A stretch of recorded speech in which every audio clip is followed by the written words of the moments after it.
Bennett Hayes noticed the puppy before anyone else did. A former Navy SEAL, he had been trained to read the small things, a hand tightening near a pocket, a voice going too calm, a silence that arrived half a second too early. Those habits followed him home, even into his sister's bakery, where the loudest danger most mornings was an unpaid bill or a broken oven latch. Then the little German shepherd puppy started showing up outside the front window. It returned every day, quiet beneath the glass, watching customers trade money for warm paper bags. Not the food, the exchange. Then one afternoon the puppy stepped inside with a green leaf held gently in its mouth. It waited until the last customer moved away, came to the counter, and dropped the leaf in front of him. As payment, for a moment no one moved. Bennett had seen men trade gold, secrets, and promises to survive. But he had never seen a lost creature offer the only thing it had, believing with all its heart that it was enough. Before the story begins, let us know where you're watching from today. It's always beautiful to see how many places a single story can reach. Nora Hayes unlocked the front door of Hayes Hearth Bakery at 4:45 every morning, before the delivery trucks started coughing through Redbud Crossing Plaza and before the July heat pressed its hand against the windows. She turned on the ovens, checked the flour bins, tied her apron over yesterday's tired shirt, and folded the unpaid invoices face down beside the register because looking at numbers before sunrise felt like inviting bad weather indoors. Her mother used to say the first batch of biscuits decided the mood of the whole day. Nora still followed the old recipe exactly, browning the butter until it smelled nutty and deep, warming clover honey in a little stilt pot, and adding the smallest pinch of sea salt before the dough came together under her hands. By 6, the bakery filled with the kind of smell that made older customers pause in the doorway, as if they had walked into a kitchen they remembered from childhood. The smell still worked. The foot traffic did not. Across the parking lot, Bright Crumb Cafe glowed behind new glass and neon menu boards, selling rainbow pastries, matcha donuts, and desserts tall enough to need their own cardboard boxes. Teenagers posed in front of the mural wall there. Mothers bought iced drinks with whipped cream and colored sprinkles, and people who once came to Hayes Hearth for coffee now crossed the plaza without looking toward Nora's faded gold lettering. The bakery had survived recessions, storms, 2 roof leaks, and the year their mother got sick. Nora told herself it could survive a cafe with pink lights and seasonal frosting. Then the electric bill would arrive, or the wholesale price of butter would climb again, and her confidence would thin out like overworked dough. Bennett Hayes started helping because Nora asked him badly. She did not say she was worried about him. She did not say she hated picturing him alone in the small house outside town, drinking coffee in silence, fixing things that were not broken because civilian life had too many open hours. She only called one evening and said the back door hinge was sticking. The flour delivery came too early, and if he had enough time to reorganize his garage twice, he had enough time to be useful. He showed up the next morning at 5:20. Bennett was 39, broad-shouldered, quiet, and still carried himself like a man who checked exits without meaning to. Years as a Navy SEAL had left him with habits no one in Maple Junction quite knew what to do with. He noticed a car idling too long, a customer touching his pocket too often, a voice going too calm during an argument over a refund. But he could stand behind a bakery counter and look completely defeated when someone asked which biscuit was the sweetest. The honey one, Nora told him the first time it happened, sliding past with a tray of peach hand pies. Bennett looked at the customer, then at the rows of biscuits, as if the answer had been concealed in enemy territory. The honey one, he repeated. The customer laughed kindly. Nora laughed less kindly. After that, she gave him jobs that needed hands more than charm.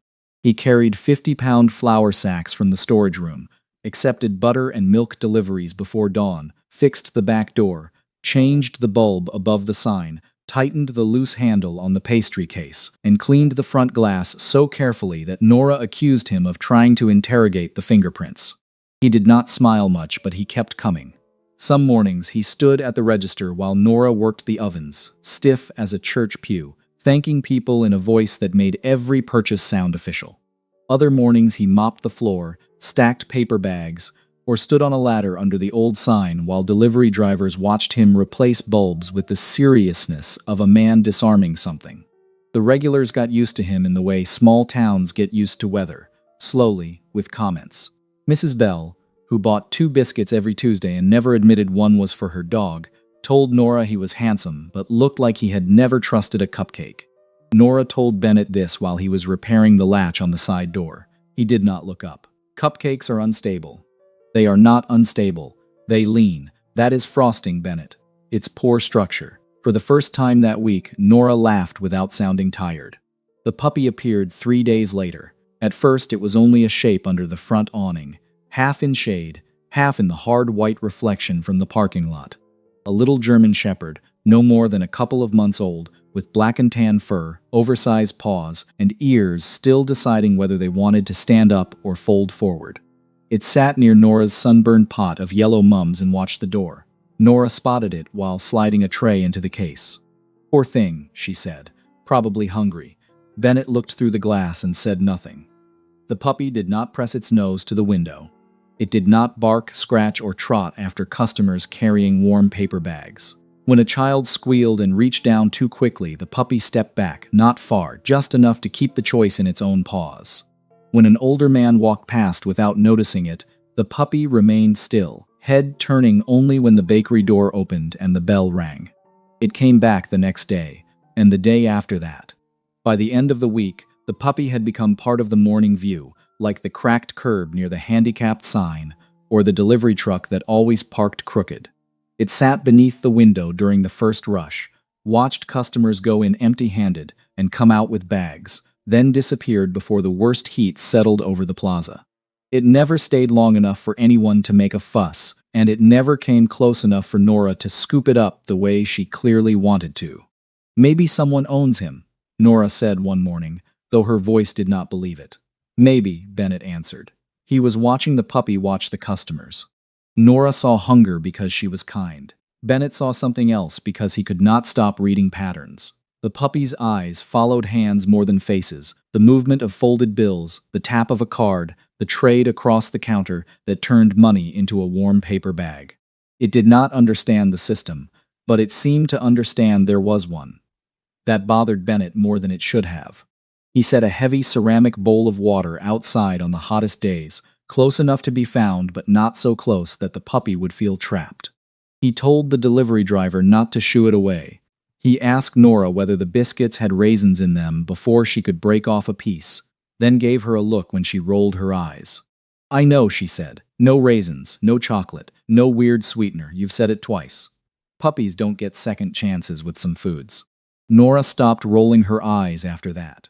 The puppy drank when no one stood too near. Sometimes it sat beside the bowl afterward, looking through the clean front glass while Bennett wiped the counter or Nora tied another box with string. It had the solemn patience of something too young to be so careful, and the sight of it made Bennett feel an old ache move inside him, not sharp, not dramatic, just present. He did not name it. He did not call it over. He only made sure the water was there before the heat arrived, and that no one treated the small creature outside the window like a nuisance. For now, that was all. A bowl of water, a place in the shade, a former Navy SEAL pretending not to care too much, and a puppy watching the bakery as if it were trying to learn the price of kindness. The first leaf came 3 days after Bennett started leaving the water bowl outside. By then, the little German Shepherd puppy had become familiar enough that people noticed when he was there, but not familiar enough for anyone to claim him. He appeared in the late mornings, usually after the first rush had passed, sitting beneath the front glass, where the awning made a narrow strip of shade. He drank when the sidewalk was empty, watched the doorbell tremble whenever someone stepped inside, and disappeared before the afternoon heat turned the plaza white. Nora kept pretending she was not looking for him. Bennett did not pretend very well either. That Tuesday, the bakery had slowed to the quiet middle part of the day, when the ovens were still warm but the tables had emptied. Outside, heat shimmered above the parking lot. Inside, 2 older women split a peach hand pie near the window, and Mrs. Bell stood at the counter counting exact change from a little coin purse that looked older than the cash register. The bell over the door gave a soft, uncertain ring. Everyone turned. The puppy stood just inside the doorway with a green leaf held carefully in his mouth. It was not a large leaf, only a summer leaf with one edge curled from the sun, but he carried it as if dropping it would ruin whatever business had brought him inside. His paws made no sound on the worn floorboards as he moved toward the line and stopped behind Mrs. Bell. Mrs. Bell looked down over her glasses. "Well," she said softly, "aren't you something?" The puppy waited. He did not push forward when Nora handed over the pie box. He did not sniff at the bag in Mrs. Bell's hand. He only stayed where the line told him to stay, his little shoulders squared with a seriousness that made the whole room grow tender before anyone understood why. Bennett put one hand on the counter. Nora looked at him, flour still dusted along one wrist, her expression caught between laughter and disbelief. Bennett had read enough situations in his life to know when a room was waiting for someone to decide what kind of moment it was going to become. This one was small, strange, and harmless, but it still felt like it required care. Mrs. Bell stepped away from the register. The puppy came forward. He rose carefully on his front paws against the low wooden facing below the counter, lifted his small head, and placed the leaf on the worn edge of the register mat. Then he sat back down and looked up at Bennett with bright, solemn eyes. For a breath, nobody moved.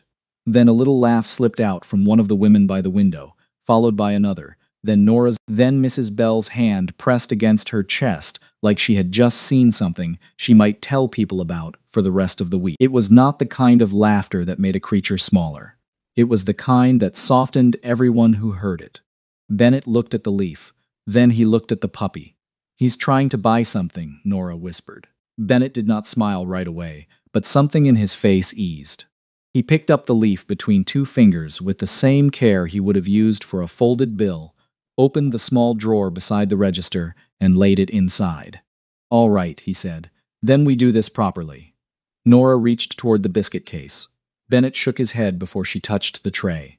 "Not those." She froze. "I wasn't giving him a whole one. Still has sugar, butter, salt. It's a crumb, Bennett." He glanced at the puppy, who was still waiting as if shop policy mattered deeply to him. "No raisins. No chocolate. No xylitol. Nothing we aren't sure about." Nora stared at him for half a second, then sighed in the dramatic way only a sister could. "Fine. One emergency dog biscuit. Coming up." She went into the back and came out a few minutes later with a tiny oat biscuit made from plain pumpkin, ground oats, and a small spoonful of peanut butter she checked twice to make sure it had no sweetener. It was lopsided, pale, and nowhere close to something she would sell to a human customer. Bennett accepted it like it belonged on the menu. He stepped around the counter, placed the little biscuit on the floor, and backed away. The puppy watched him first. Then he watched the biscuit. After a careful pause, he stepped forward, picked it up, and carried it beneath the front window before eating it in 3 focused bites.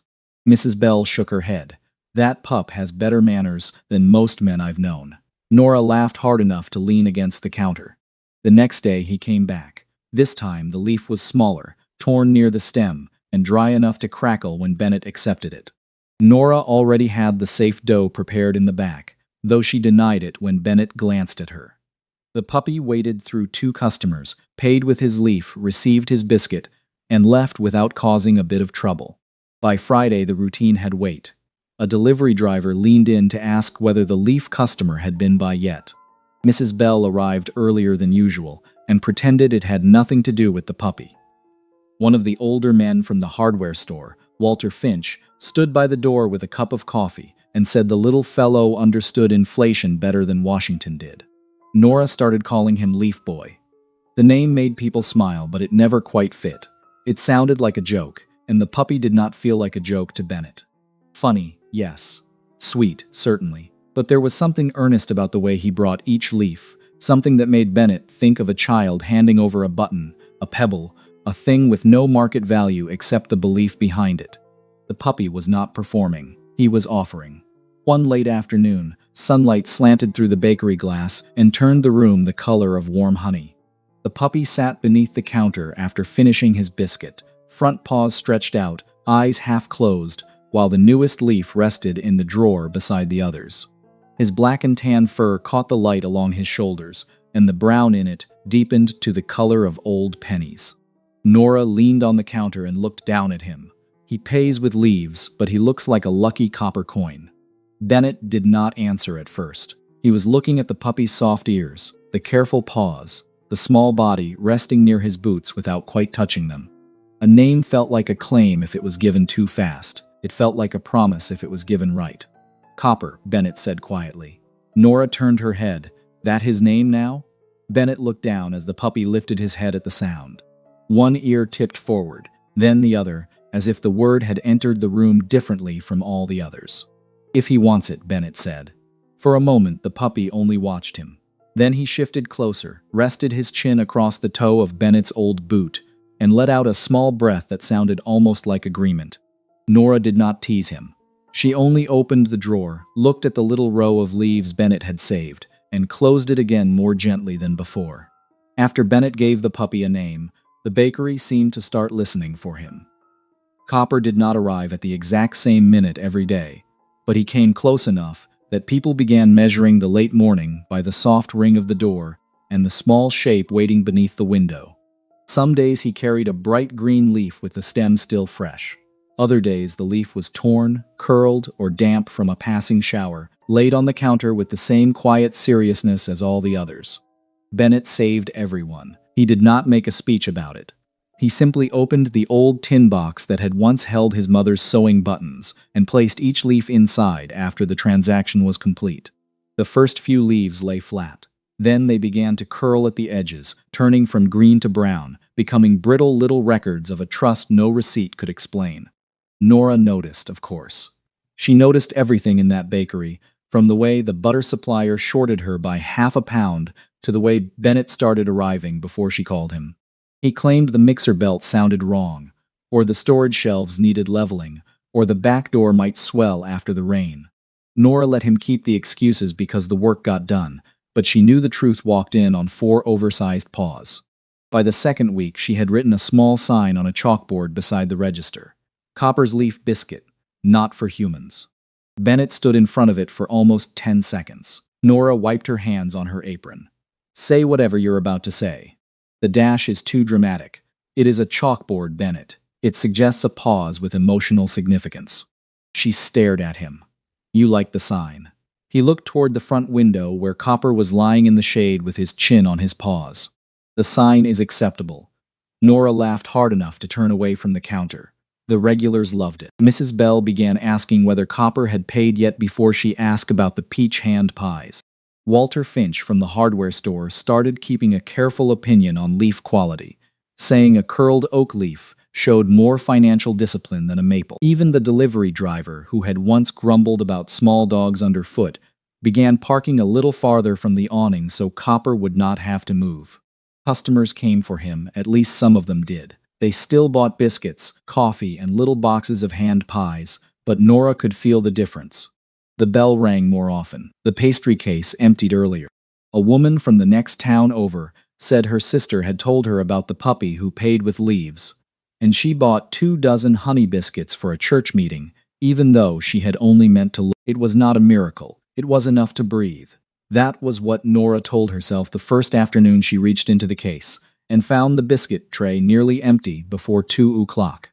She stood there for a moment, one hand on the glass, trying not to cry over baked goods because that felt like the kind of thing a tired woman did when she was closer to breaking than she wanted anyone to know. Bennett saw it and looked away. That was his kindness sometimes. Copper became part of the bakery's rhythm, but Bennett never let the rhythm turn careless. He kept the water bowl clean. He kept the puppy biscuits small. When strangers tried to crowd too close, he stepped between them and Copper without making it look like a warning. He did not raise his voice. He only moved with enough calm certainty that people remembered themselves. You know, Nora said one morning while he tightened a screw on the pastry case. For someone who says he's just fixing things, you spend a lot of time guarding a dog who pays in yard debris. He's a customer. He has never paid a cent. He pays consistently. Nora pointed at him with a flowery finger. That is the saddest business model I've ever heard. Bennett almost smiled. For a few days, the bakery felt lighter than it had in months. But small good things have a way of asking quiet questions once the room grows still. Bennett started wondering where Copper went when he left. He had wondered before, but not with the same weight. At first, the puppy had been a visitor, then a habit, then a name that lifted its head when Bennett spoke it. By the time Copper trotted away each afternoon with his little uneven step and his tail held low but relaxed, Bennett felt the question follow him all the way back to the register. One afternoon, after a short rain had cooled the pavement and left dark patches under the parked cars, Copper finished his biscuit and wandered toward the side of the building. Bennett waited until Nora went into the back to pull another tray from the oven, then stepped outside. He did not call Copper. He did not whistle. He kept enough distance that the puppy could choose not to notice him. Copper moved along the bakery wall, past the service door and the row of trash bins behind the neighboring shops, then turned toward the rear of Redbud Crossing Plaza, where the public sidewalks gave way to delivery lanes and concrete loading pads. The place was not abandoned. That would have been too dramatic for real life. It was simply overlooked, the kind of backlot space people used without seeing. Stacked pallets, broken cardboard, a dripping gutter, the dull metal doors of storage rooms, the smell of wet asphalt and old flour from the bakery's vent. Copper knew the path. He slipped behind a row of wooden pallets and stepped under a shallow metal awning near one of the storage doors. There, tucked back from the lane, sat an old plastic pet carrier with the front grate open. It had scuffs along one side and a faded shipping label half peeled from the top. Inside was nothing much, only shade, dry plastic, and the kind of emptiness that made Bennett stop walking. The puppy went in and turned around twice before lying down. Bennett stood near the corner of the building, still as the rainwater sliding off the awning. The carrier was not a trap. It was not a scene of panic or pain. It was shelter of a kind, but the wrong kind, too small in the ways that mattered. A puppy could sleep there and still have nowhere to belong. That thought sat hard in Bennett's chest. He had spent years around military working dogs without ever being their handler. He had watched men earn trust by inches, not by force, and he had seen what happened when a person mistook rescue for grabbing hold. Copper had come this far on his own rules. Bennett would not break those rules just because his heart had finally caught up to them. So he waited. Later, after Copper had left the carrier again and trotted off toward the strip of weeds behind the plaza, Bennett returned with a folded towel, a thin blanket from his truck, and a heavy-bottomed water bowl. He placed the blanket inside the carrier, not too deep, not blocking the entrance. He set the bowl beneath the awning where it would not tip easily, then backed away before his help could become pressure. When he returned to the bakery, Nora knew immediately. "You followed him," she said. Bennett washed his hands at the small sink behind the counter. "I kept distance. That is not what I asked." He dried his hands slowly. "He's been sleeping behind the plaza." Nora's face changed, not all at once. The irritation went first, then the teasing, then the tired mask she wore for customers. What remained was softer and angrier. "Then bring him home." Bennett looked toward the front window, where the water bowl outside caught a pale stripe of afternoon light. "Not yet, Bennett. If I rush him, he may stop coming. He's a puppy. He's also cautious for a reason." Nora folded her arms, and for once she did not have a joke ready. "Sometimes you wait so carefully it starts looking like fear." The words landed harder than she meant them to. Bennett did not answer. He only opened the tin box beside the register and placed that day's leaf with the others, smoothing it once with his thumb before closing the lid. Outside, the plaza dried under the returning sun. Behind it, under a metal awning most customers would never notice, a folded blanket waited in an old carrier, and a question Bennett could not yet answer waited with it. The first video was taken by a woman who came in for peach hand pies and left with something she had not meant to find. She stood near the window with her phone held low, recording only after Nora gave a quick nod, and Bennett stepped aside to make sure Copper had space. The clip was not polished. It caught the bell over the door, Mrs. Bell whispering, Copper padding toward the counter with a curled leaf in his mouth, and Bennett accepting it with a seriousness that made half the room laugh before they softened. By that evening, the video had crossed Maple Junction. By the next morning, it had gone farther. People started calling Hayes Hearth Bakery by a new name before Nora had time to understand what was happening. The Leaf Bakery showed up in comments, on shared posts, and finally in the mouth of a woman from 2 counties over, who walked in at 9:15 and asked whether this was the place with the puppy who paid for biscuits like a gentleman. Nora sold out of honey biscuits before lunch. That had not happened in months. The bell rang so often that Bennett had to fix it twice. Customers came in smiling, some embarrassed to admit they had driven 20 minutes just to see a puppy place a leaf on a counter. They still bought coffee, hand pies, and biscuits wrapped in brown paper, and for the first time in a long while, Nora had to call the butter supplier and add to her order instead of apologizing for paying late. She looked younger when she was busy. Bennett noticed that too. He also noticed other things. Copper still came each day, still carrying a leaf with the same careful dignity, but the room around him had changed. Phones lifted before he reached the counter. People leaned in too fast. A clap broke out one morning after he placed his leaf on the register mat, and Copper paused with one paw half raised before finishing the step. Bennett moved closer after that. He did not scold anyone. He only stood near the counter, one hand resting on the wood, his body making a quiet boundary people somehow understood. If a child wanted to pet Copper, Bennett asked the child to sit on the bench and let Copper choose. If someone turned on a flash, Nora told them sharply that the bakery sold biscuits, not circus tickets. The line made a few customers laugh. It made Bennett like her more. Still, Nora could not hide her relief. Orders came in for church breakfasts, office meetings, a retirement party, and one summer bridal shower that wanted 6 dozen peach hand pies because the puppy bakery feels lucky. Someone asked whether Nora would sell shirts with Copper's face on them. Someone else suggested a Copper cookie for people. No, Bennett said.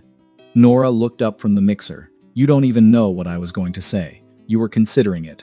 I was considering paying the water bill. He held her gaze for a moment, and she looked away first. Not because he won, but because both of them knew money had begun pressing on her harder than pride could hide. The bakery was breathing again. It was also being watched. Attention had arrived like summer rain, sudden and welcome. Bennett knew rain could flood a low place before anyone called it a storm. The weather report came late that afternoon. A heavy band was moving across central Missouri, the kind of July rain that filled gutters, blurred headlights, and turned the back lanes of Redbud Crossing Plaza into shallow streams for an hour before draining away. Nora read the alert on her phone while sliding a tray of biscuits onto the cooling rack. Bennett looked through the front glass, where Copper lay beneath the awning with his head on his paws. He had spent days waiting for trust to grow at Copper's pace. That evening, the sky made waiting feel less like patience and more like an excuse. After closing, Bennett took the old tin box from beside the register. Nora watched him open it on the counter. Inside were all the leaves Copper had brought, some still green at the veins, some yellowed and curled, some fragile enough that Bennett handled them like old letters. You kept everyone, Nora said. Bennett did not answer right away. He placed the lid under the box so the leaves would not scatter. He thought they mattered. Nora's face softened. They did. The first drops began as Bennett drove around to the rear of the plaza. By the time he parked near the loading lane, rain was tapping lightly against the windshield, steady but not hard. He stepped out with the tin box tucked under one arm and walked toward the metal awning, where the old pet carrier waited in its overlooked corner. Copper was inside, awake watching. Bennett crouched several feet away. He did not reach into the carrier. He did not call with urgency. Instead, he opened the tin and placed the leaves on the dry concrete one by one, making a crooked little path from the carrier toward himself. A green leaf, a torn leaf, a yellow leaf with a brown edge, a leaf with a faint dusting of flour still caught in its crease. Copper looked at the leaves for a long time. Rain whispered on the metal overhead, thin and patient. Bennett sat back on his heels and kept his hands open on his knees, giving the puppy the only thing he could offer without taking anything first. Space. Copper stepped out slowly. He sniffed the first leaf, then the next, and paused near the one with flour on it as if some part of him remembered the counter, the warm light, the quiet exchange. Bennett did not move. The puppy crossed the last leaf, came close enough for his soft ears to catch the rainlight, and put one front paw on Bennett's knee. It was not dramatic. It was enough. Bennett carried him only after Copper leaned in. He wrapped him in a clean towel from the truck, settled him on the passenger seat, and drove to the small house at the edge of Maple Junction, with one hand resting loosely near the towel, not holding him down, just letting him know the space beside him was steady. The house was ready in ways Bennett would never have admitted out loud. A soft bed waited in the kitchen corner. A non-slip mat lay near the water bowl. A small basket held safe chew toys, plain puppy food, and a towel folded with military precision. Nora had sent home a lopsided oat biscuit in a paper bag with Copper's name written on it, then crossed out the apostrophe twice before giving up. Copper inspected everything like a tiny officer assigned to unfamiliar quarters. He barked once at the coffee maker the next morning, backed up when it hissed, then looked at Bennett as if reporting suspicious machinery. He dragged one of Bennett's socks into the bed and slept on it with his nose tucked under the heel. He learned the back step by touching it with one paw first, then both, then celebrating as if the porch had surrendered. Bennett began coming home earlier. He told himself it was because puppies needed schedules, meals, rest, and consistency. All of that was true. It was also true that the house sounded different, with small paws crossing the floor, and that Bennett no longer drank his evening coffee standing at the sink like a man waiting for orders that would never come. Each morning, Copper still found a leaf. He would carry it into Hayes' Hearth Bakery, wait his turn as seriously as ever, and place it on the counter for his biscuit. Customers whispered, smiled, and reached for their phones, but Bennett stayed close enough to keep the moment gentle. Nora kept baking. The bell kept ringing. For a little while, it felt like they had found a way to let something good stay good. But the internet had already learned Copper's name. The day Darren and Elise Sloan walked into Hayes' Hearth Bakery, the sky was clean from a morning rain. Nora had propped the front door open to let the damp sweetness of the parking lot mix with the smell of brown butter, and Copper was under the counter with his chin on Bennett's boot, guarding a leaf he had not yet paid with. The bakery was full enough to make Nora move quickly, but not so full that Bennett missed the way the couple stopped just inside the door. Elise saw Copper first. Her hand went to her mouth, and the sound she made was small enough to quiet the room. Darren stepped forward with a folder tucked under his arm, his face pale in the way people look when hope arrives too fast to trust. "Bailey," Elise whispered. Copper lifted his head. Bennett felt the shift before anyone spoke. The puppy stood, ears tipping forward, and moved out from under the counter with careful steps. Elise dropped to one knee, crying openly now, and Darren crouched beside her with one hand pressed to his forehead as if he had been carrying a headache for weeks. They had papers. Veterinary invoices, vaccine records, a birth date, a description of black and tan markings, and a small pale streak of fur near the left ear. Darren showed them with hands that trembled enough to seem real. Elise kept looking at Copper as if paperwork was only a bridge to the thing she had already lost once. Most of it matched. Bennett read every page twice. He called the clinic number printed on the invoice and confirmed enough to make the floor feel less steady under him. There was no microchip listed, but the age, the markings, and the old name lined up too closely for him to dismiss. Copper recognized them. That was the hardest part. He stepped close enough for Elise to touch his chest, then licked her fingers once. He allowed Darren to stroke the back of his neck. Though his body stayed a little too still, the kind of stillness most customers would have mistaken for good manners. His eyes moved once toward Bennett, quick and uncertain, then back to Elise when she said his old name again. Bennett saw it. Then he told himself to be careful. War had trained him to distrust small wrong things, but peace required a different kind of discipline. Papers mattered. Ownership mattered. A man could not turn loneliness into evidence, and Bennett refused to make Copper pay for the empty space he had filled in Bennett's house. Nora did not share his restraint. "You didn't come when he was sleeping behind this plaza," she said, her voice low but sharp. "You didn't come when he was bringing leaves to buy food. You didn't come when my brother was making sure he had water, a bed, and something safe to eat. You came when everyone knew his name." "Nora," Bennett warned. She looked at him with wet anger. "No, Ben. That matters." Darren's eyes shifted for less than a second. Elise pulled Copper a little closer, smiling at the customers who had fallen silent around them. It was a gentle smile, but Bennett noticed how quickly it appeared, as if she remembered the room before she remembered herself. "I'm sorry," Bennett said to the Sloans. The apology cost him more than he expected. In the end, Copper left with them. He did not fight. He did not pull away. At the door, he turned his head once toward the counter, where his leaf still waited beside the register mat. Bennett stayed where he was. Nora went into the kitchen and shut the oven door harder than she needed to. After Copper was gone, the bakery stayed busy, which somehow made the emptiness harder to bear. People still came because the video had not finished traveling. They bought biscuits and peach hand pies, asked where the puppy was, looked beneath the counter, glanced toward the front window, and tried not to look disappointed when Nora told them he had gone home with his family. Some smiled and said that was wonderful. Some said they were glad he had people.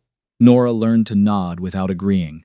The next morning, she took the chalkboard that read Copper's Leaf Biscuit, not for humans, and carried it into the storage room. She did not erase it. She leaned it face in against the wall behind flour sacks, then stood there with her hands still on the frame until the timer near the ovens began to ring. Bennett still opened the back door before sunrise. He still checked the water bowl outside. There was no one waiting under the awning, but habit had its own kind of grief, and neither he nor Nora seemed ready to interrupt it. 3 evenings later, Bennett saw the live stream. He had not searched for it. A customer had tagged the bakery in a comment, and the video opened on his phone while Nora was counting cash at the register. Copper sat on a bright blanket between Darren and Elise, surrounded by mugs, keychains, and shirts printed with his face. Darren laughed easily for the camera.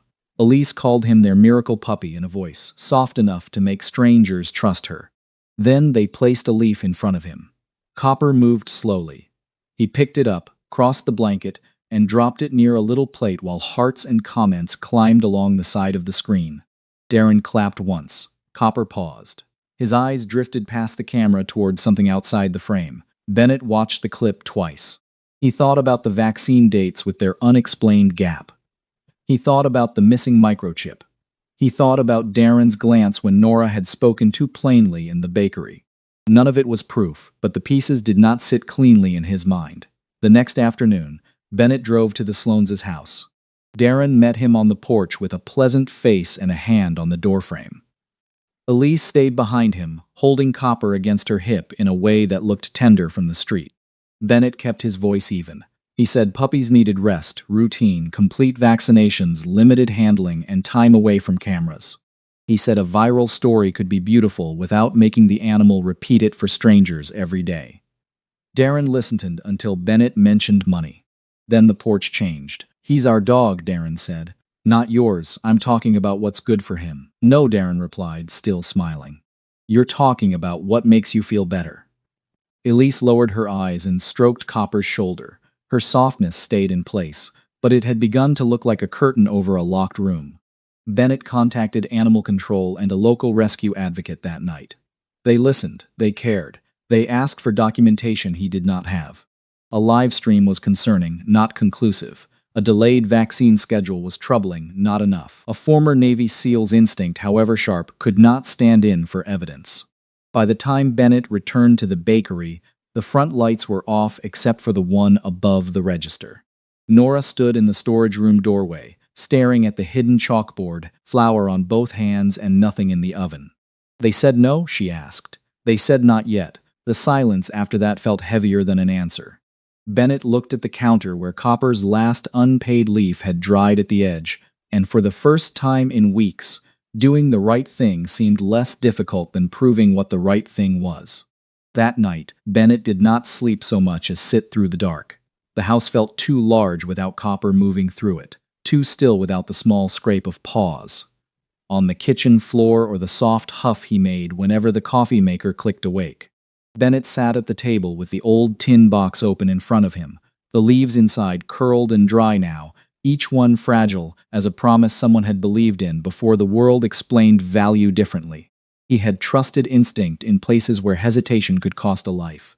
A wrong silence, a door left open, a bird lifting too suddenly from a roofline. All of it could matter when there was no time to explain the feeling in your chest. But Maple Junction was not a battlefield, and a county officer could not build a case from the way a puppy looked past a camera. Near dawn, an old voice came back to him. Commander Vale had said it years ago after a long night overseas, when Bennett had been young enough to think being right should be enough. The commander had looked at him over a paper cup of burnt coffee and said, "A bad feeling can save your life, Hayes. But only proof can save someone else's." Bennett closed the tin box. For the first time all night, the thought had somewhere to go. Only then did he remember the carrier behind Redbud Crossing Plaza, the shallow metal awning, the pallets, the folded blanket he had placed inside with such careful hands. He remembered Copper's path from the bakery wall to the loading lane and Nora's angry words in the kitchen doorway. They did not lose him, they left him. By morning, grief had stopped circling and pointed toward one place. Bennett went to the plaza office as soon as the manager arrived. He did not raise his voice or lean on his old service record. He laid out the dates.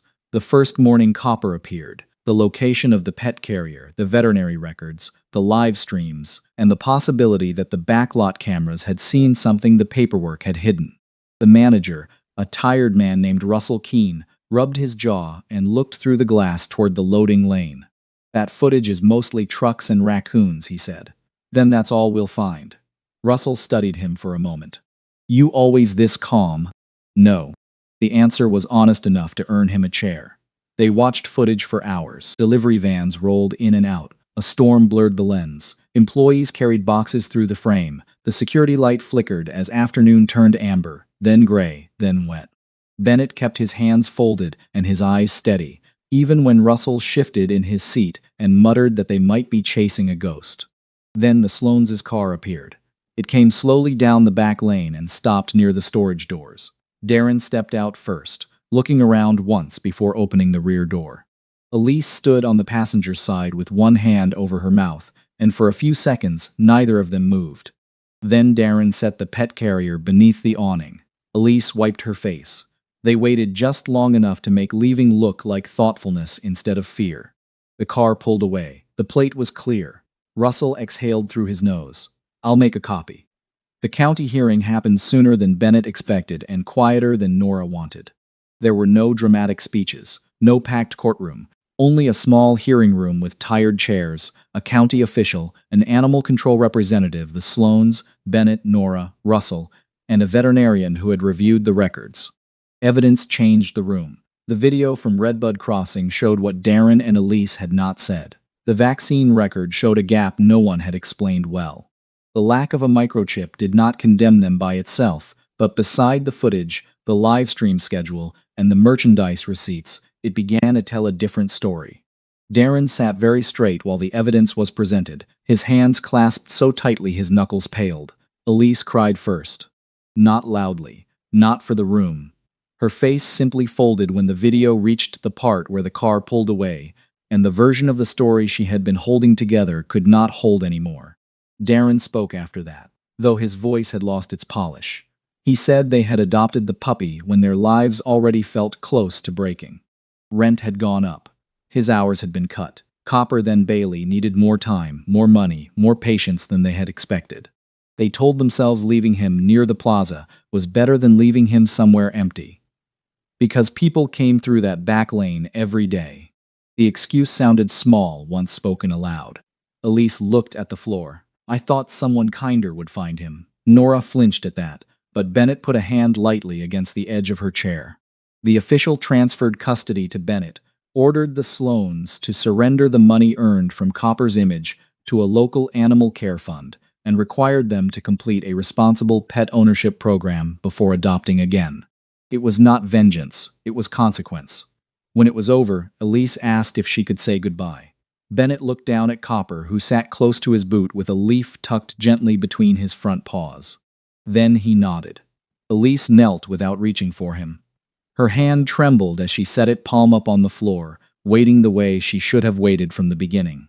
Copper looked at Bennett, then at her, then walked forward and touched his nose to her fingers.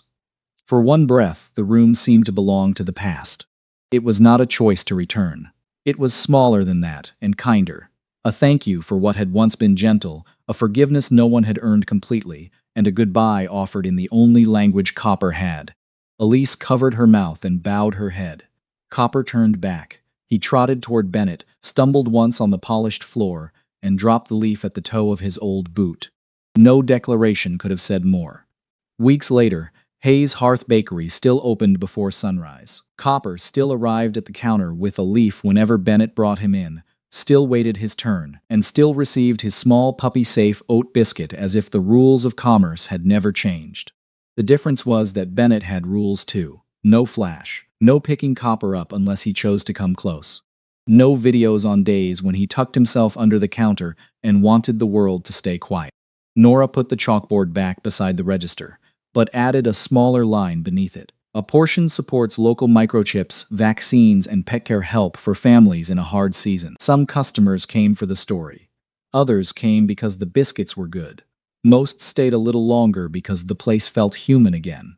One late afternoon after rain, Nora stood behind the counter while Copper slept in a square of light near the pastry case. Bennett was outside repairing the old wooden sign, moving slowly, sanding along the grain. Mom used to say this bakery never survived because of recipes, Nora said through the open door. It survived because people came in here and felt treated gently.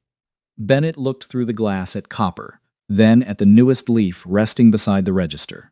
Guess he understood the business before we did, he said.